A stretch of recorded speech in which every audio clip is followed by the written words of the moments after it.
Afternoon all. I'd like to show you this afternoon another past encounter between Magnus Carlsen and Vishy Anand. This was a rapid encounter played in the Arctic Securities Chess Stars in Norway 2010. The Arctic Securities Chess Stars Rapid Tournament took place in the Norwegian coastal city of Kristiansund from Saturday, August 28th to Monday, August the 30th, 2010. It was a double round robin. It had Magnus Carlsen, Vishy Anand, Judith Polgar and John Ludwig Hammer. So this was in the final. Magnus Carlsen playing white, who was rated 2826. Vishy Anand was 2800 at the time of this game. D4 for Magnus. Vishy Anand plays knight f6 after c4, g6, knight f3, and we have bishop g7. So not playing for a Grünfeld style move like d5, not committing actually the d pawn just yet, seeing what white is doing, and Magnus plays g3. So will it go into a fianchetto variation of the king's engine if black later plays d6? Well, black castled for the moment, bishop g2, and now, okay, on Livebook, actually the most popular move here by far is d6, so that is a king's engine fianchetto variation. d5 is the second most popular, and this move that was played is the third most popular, c6 here. So c6 by Vishy Anand, white castles, and now d5. So it looks like some variation of the Catalan against a Slav style setup. Black's very solid, occupying the centre like this. Now knight bd2 and bishop f5, this very common move here. b3, knight e4, this is all standard stuff in this position. Bishop b2. Now the main move here, most trodden move, is knight d7. I have 81 games for that. a5 is another popular move. Queen a5 is another popular idea. Here we go off theory now with this next move by Vishy Anand, knight a6. Magnus reacts by trying to inflict some structural damage. The threat of structural damage with knight takes f5 now. Let's add a bit to here. So white stands in this position slightly better, as you might expect, given the white pieces. Usually gives a small advantage in positional openings like this. Knight takes d2, queen takes d2, and then the bishop goes back to e6. And it looks as though black's even threatening to take this pawn now. So rook ac1, reinforcing c4. And now we have queen d7. And if this was a blitz game, you'd be expecting bishop h3 usually to try and weaken squares around the king. But after knight f3, here in fact, black played rook fd8. Let's have a look at this crude attempt to see what would happen on bishop h3. It is a rapid time control in any case. The rapid time control in particular is 20 minutes each with 10-second increment, so it's quite quick, a 10-second increment per move. So if bishop h3, it's not such a terrible move actually to play bishop h3. The engine suggestion is just taking that, taking on d5 here, and play rook c3. White has potentially better prospects on the c file here. The black bishop is biting granite a bit here, so white's got a significantly important advantage here. So for the moment actually, after knight f3, she just played rook fd8. Okay, and this does set up an idea that maybe d takes, b takes, and knight c5 to just centralize the knight using the pin on the d pawn might be on the cards. We have rook fd1 now, so that idea of centralizing the knight tactically has just vanished. So it's not just a pretty centralizing move, it does stop the tactical resources a bit. And the knight now goes to c7, and here a very interesting move indeed is played, queen a5. This queen excursion, what is it actually threatening potentially? It is looking at d5 from here, And knight e5 looks to be an important resource to put more pressure frontally on d5 and to get rid of black's dark square bishop potentially. But actually there's another interesting move here in knight e5. Not how you might expect. After bishop takes e5, white doesn't take with d takes, but rather c takes offers a small advantage from an engine point of view, leaving both bishops attacked here. It's very interesting. If one bishop drops back, for example d takes, queen takes, e3, this is slightly better for white with the bishop pair, and queen b4 putting pressure is a nice prospect on the queen side still. So this is a very interesting continuation here. If black played, let's see, what else can black play here? If bishop takes d5, d takes, we have that nasty pin on d7. If bishop e6, queen e1, it's just pleasant for white here, this position with the bishop pair, but it's not decisive by any means. It's just a small advantage for white. So in the game we see queen a5 putting pressure on the queen side. Now we have knight e8 being played, e3 just reinforcing d4 now, and also of course this diagonal might be useful later on bishop f1s. Bishop g4. Now this is interesting, this pin, just exploiting the weakness of the last move. That e3 did weaken this f3 a bit more, and black might actually be threatening queen f5 for a tactical operation, just to get the queen to h5, which might be dangerous. And against this, rook d2.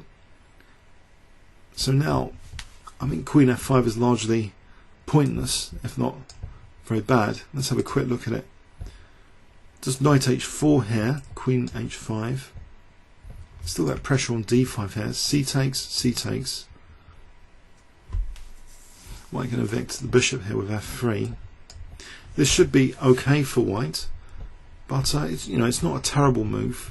Just going for queen f5 here. In the game, actually, an interesting alternative was played here, quite committal. In fact, engines do prefer queen f5 to what was played. Quite committal, giving up the light square bishop here with bishop takes f3. So giving white the bishop pair. Is this something Vishy would do in a longer time control? Well, sometimes it depends on the position, if the knight's going to be good. Here, where is this knight destined for after giving up the light square bishop? You usually think it's a prelude to a dark square strategy to get rid of a knight like this and try and work on the dark squares. So let's see, bishop takes f3, e6, and now this bishop looks a little bit silly with this rock solid pawn triangle.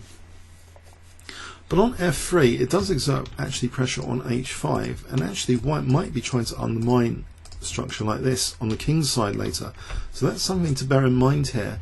Although this looks very, very solid, how solid is it? In fact, now rook dc2, conveniently using that rook maneuver, so to put pressure for c takes d at the right time. Knight d6, and it looks as though, well, maybe the knight's going to f5, that will put pressure on the dark square d4. We have a4, and now a very committal decision again from Vishy Anand. And this is not really liked, I think, from an engine point of view. Very, very committal. It's almost going into basically virtually a Dutch defence stone wall, but at least black hasn't got the inverted commas bad bishop on c8.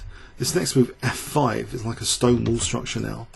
Now in the stone wall structure, okay, all the pawns are on light squares, and if this bishop can be exchanged for this one, this is usually favourable for these dark squares to be exploitable, more exploitable in the future.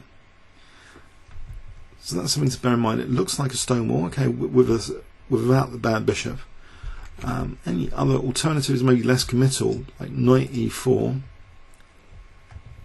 should be okay for black. If bishop takes, this should be okay for black. in the game. Okay, so f5, very committal on the structure, and Magnus now plays Queen e1. So we're getting a demo here now, basically, of Magnus playing against the Dutch stone wall in a way. This a5, I think, is another committal move, putting a fixed target on a5, and here perhaps white can try and go for the a5 pawn because it is slightly loose. Magnus went for it with bishop c3, but there's another way which doesn't leave c4 a bit vulnerable to that knight. Another simple way is c takes d5, and if of course c takes d, we get an infiltration with rook c7, which could be unpleasant, with bishop a3 putting pressure now on b7, and that starts to be unpleasant for black. So imagine this with e takes d, but here rook c5 is putting pressure on a5 without b6 because rook c6. So black would have to give up a pawn here, and that might be quite unpleasant, although it's only a rapid game, so maybe there's counter chances here for black. It's not so easy to convert this position. There's a very dominant looking knight on e4 here, but okay, in the game we see actually bishop c3 as a way of challenging that a5 pawn. D takes c4 is played, and Magnus uses a kind of temporary pawn sack here, and it's very interesting actually that the outcome, it's such a radical transition of pawn structure we get here from this d takes c4.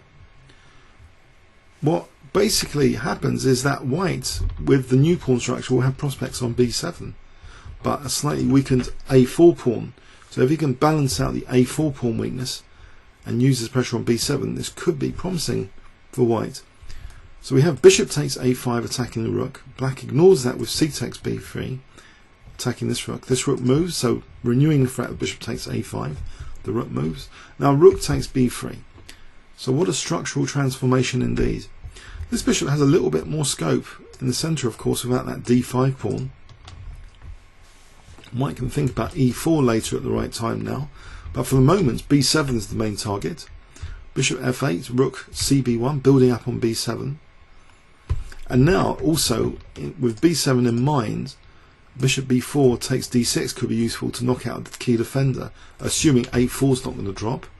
Rook a7, king g2, knight c4 attacking the bishop, bishop b4, not minding about a4 because there's a threat to take on b7 here. Let's have a quick look at that. I don't think this is very good. If rook takes a4, we just take on f8. We crash through on the 7th rank, and this is very nice for white. For example, queen c3, and there's all sorts of prospects like d5 here, getting onto g7. Very dangerous for black indeed. So black is more clinging on to b7 rather than trying to attack a4 here.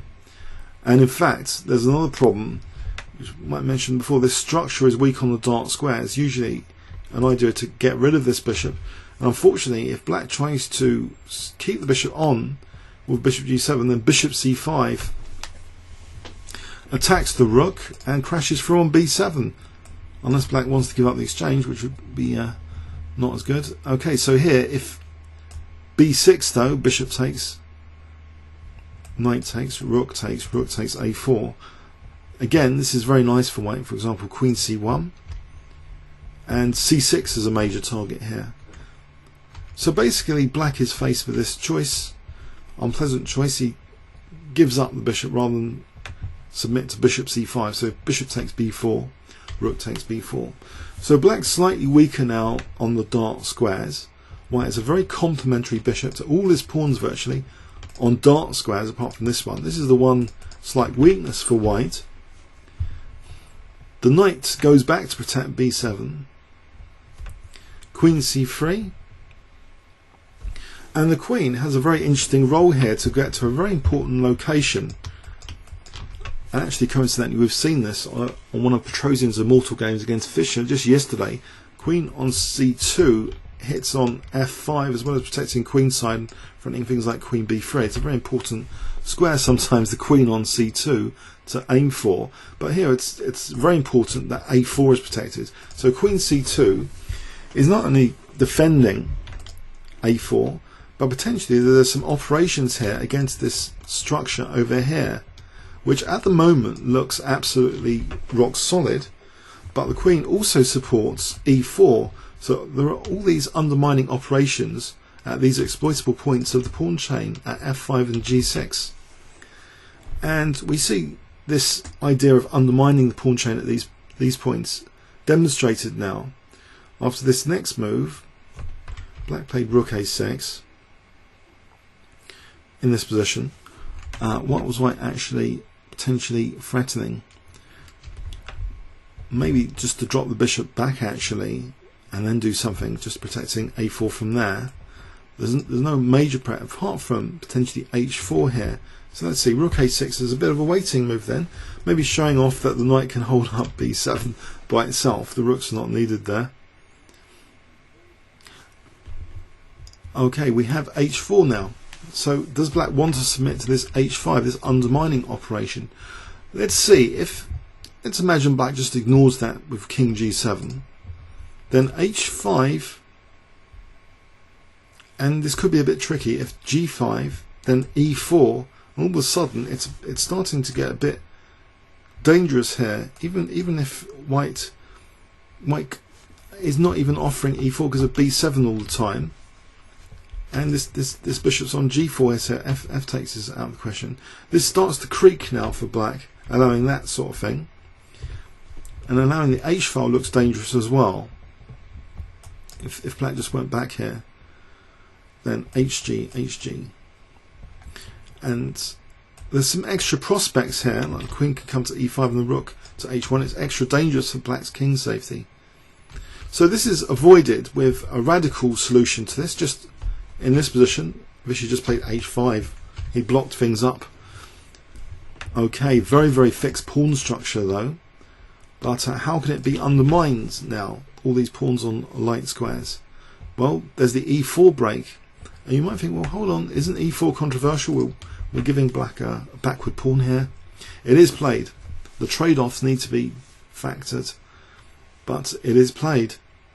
Even though this pawn might look a bit weak, if f takes, bishop takes, is there more upsides for white than downsides?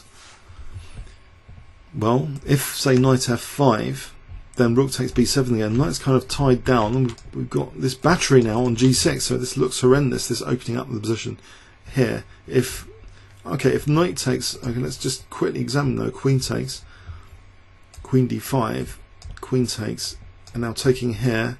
The rooks are very quick on the 7th rank with rook e7. That's very nice for white.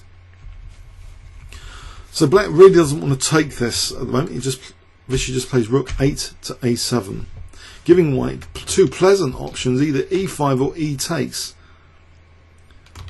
And Magnus goes for e takes f5, which engines actually seem to prefer at about depth 20 to e5. This is very important here to allow this pawn to seemingly be quite vulnerable, because there's dynamic pressure on this structure. It's been evaporated, this structure here. If e takes, I think we get this killer check on b3 potentially. Or is it? No, with the knight holding b7 it's not a problem, but d5 here is a problem. So getting the check with the bishop, and this starts to creak for black after queen d2 especially. That's not very nice.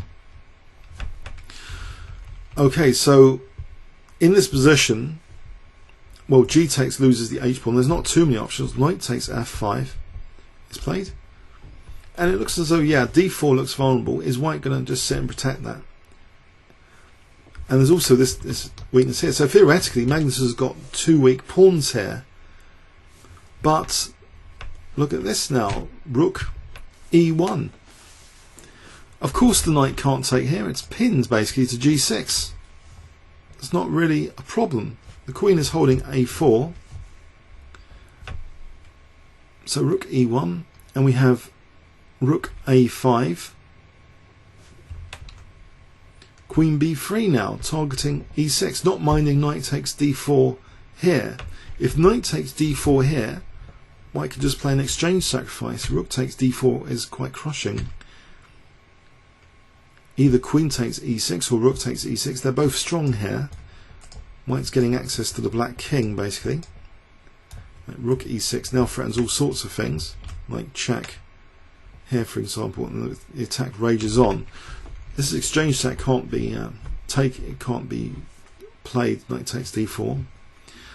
So Vishy plays king f7, holding up e6 with the king's involvement, and it still looks as though this might be okay for black. We have rook e4 though, and then this starts to introduce ideas of rook f4, maybe bishop takes, g takes, rook takes f5, because that's an unfortunate diagonal to create a pin. That pawn is actually immobilized.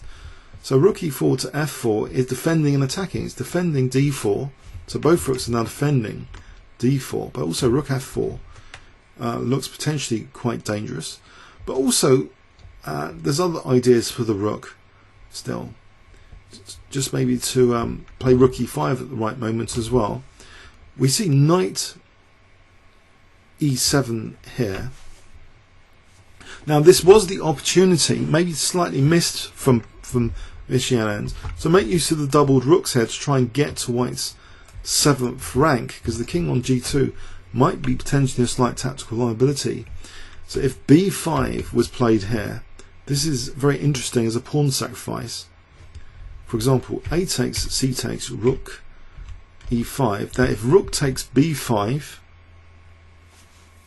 sorry, we just lose the rook. Rook e5, pawn sacrifice like this, white building up the pressure on b5. So that pawn looks as though it's dropping.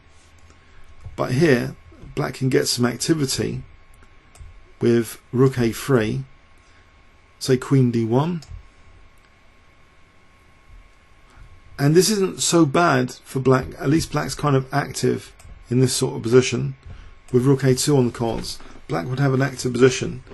So that's a very active continuation to play for. But actually it wasn't. In this position, a slightly more passive move, not using the fact the rooks are doubled to try and crash through to the 7th. But knight e7 was played.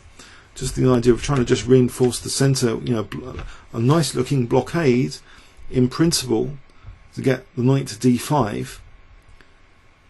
In principle, queen c2, knight d5, mission accomplished. But have a look at this position though, rook c4. It's an impressive knight on d5, and on the surface it looks as though the bishop really hasn't got many prospects against this structure. Well, rook a8 is a slight error in this position now, because rook e5 introduces some concrete threats. The knight, although pretty on d5, is not helping for rook g5, which will coordinate pressure on g6. So the knight has to leave its nice blockade position now, but it's starting to get a bit dangerous. Goes back to e7, and here is a tactical opportunity which Magnus picks up like a hawk. I wonder if you can spot it. If I give you 10 seconds starting from now, or you might want to pause the video. What did Magnus Carlsen play in this position?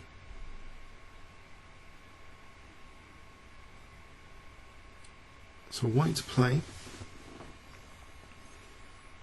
at move 41. Magnus played the shocker, bishop takes h5. Actually this queen's very, very useful on this diagonal. So if this is taken, say g takes, check, it's very dangerous. Where does the king want to go here? If it tries to go to king e8, then taking. If king d8 here, then rook takes a5, wins a rook. Ouch. So that's no good. That queen takes h5 is basically like a double attack on the king, and also a5 as it's supporting rook takes a5. If the king goes to f6. Now rook g5 is very dangerous indeed, threatening queen g7, mate on the spot. Black would have to give up the queen. That's one of the best moves. If rook takes g5, h takes, king takes, check, king f5, check, and here rook c5 check is forcing black to give up the queen. So bishop takes h5 looks absolutely sound and well calculated. This shot has exposed the slight positional play, making a knight look pretty, didn't really help black's king safety here. So Vishy's in a difficult position. He took on e5, which at least restores material equality for the moment, because after d takes we have this check, winning the e5 pawn. Bishop f3, queen takes e5. So what was really gained, if it wasn't a pawn, what was really gained here is that black's structure is evaporating. Look at these pawns, they're looking a bit weaker than before, they're not together. And there's also still this h5 idea, which is dangerous. But for the moment, rook e4, queen d6, and now h5, really still working on the light squares in this diagonal again, beavering away on the king side. If this pawn is taken here, then that's pretty nasty stuff. The rook and bishop and queen will savage the black king here in this position. Even if the knight seems to want to help, queen b2 check, and even taking on b7 to get to the king side via b7 is possible here, and this is starting to look very nasty. So basically, no, that's a no-no to take that pawn, but it's very critical now, this position. Maybe actually technically lost for black. Rook f8 was played instead. Queen b2 now has multiple threats, like rook f4, h6 for queen g7. So b5 was played. A takes, c takes. Now indeed h6 might actually be quite a strong move here, but Magnus chose the simpler queen takes b5 for the moment, keeping all the pressure. He's keeping a big advantage. All the threats now include, queen g5, hg, rook g4. It's all pretty nasty. Vishy tries knight f5. We have check, king f6, and the queen comes over to h7. King safety has got worse and worse and worse for black. G takes h5, bishop takes. Now, threats include queen g6. That looks quite dangerous to hound the black king. Vishy tries queen d5, pinning the rook. Might be a slight mistake here, but difficult to see, or maybe not. It looks actually a very, very bad position. Whatever black does, it's in a sort of almost zugzwang. If the rook moves, queen f7 is mate. The pawn can't move without weakening everything, surely, to rook g4. So there's actually very limited moves here. Queen d5 was played. Bishop f3 unpinning. Queen d2. And now a final attacking resource is introduced into the position. I wonder if you can spot it. If I give you 10 seconds here, what would you play as white? So 10 seconds starting from now. And I'll give you either minus 200 points or plus 200 points, depending on what you say.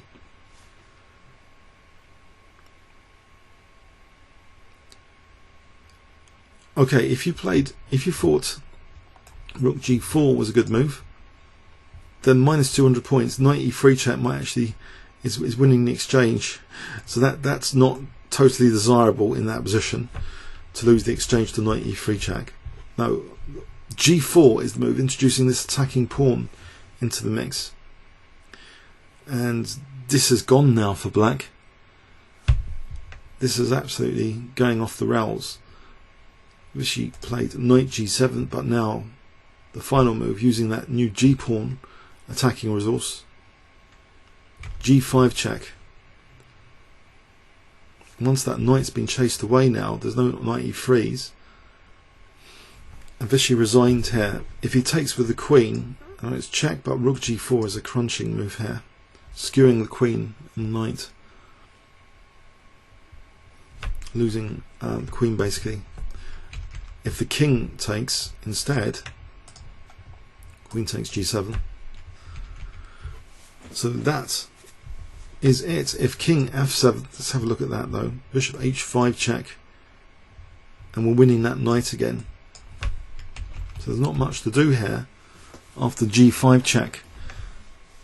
So a very interesting battle, especially very, very high quality rapid chess game. I know with the increment supports the high quality level throughout, but white combines like defense on the queen side of the a pawn with attack on the king side all the time. I think the interesting moment was absolutely amazing judgment from Magnus Carlsen's play e takes f5, sort of e5, knowing that he can shatter eventually the king side pawns. That makes it worth it, trying to open up things over there. Comments or questions on YouTube? Thanks very much.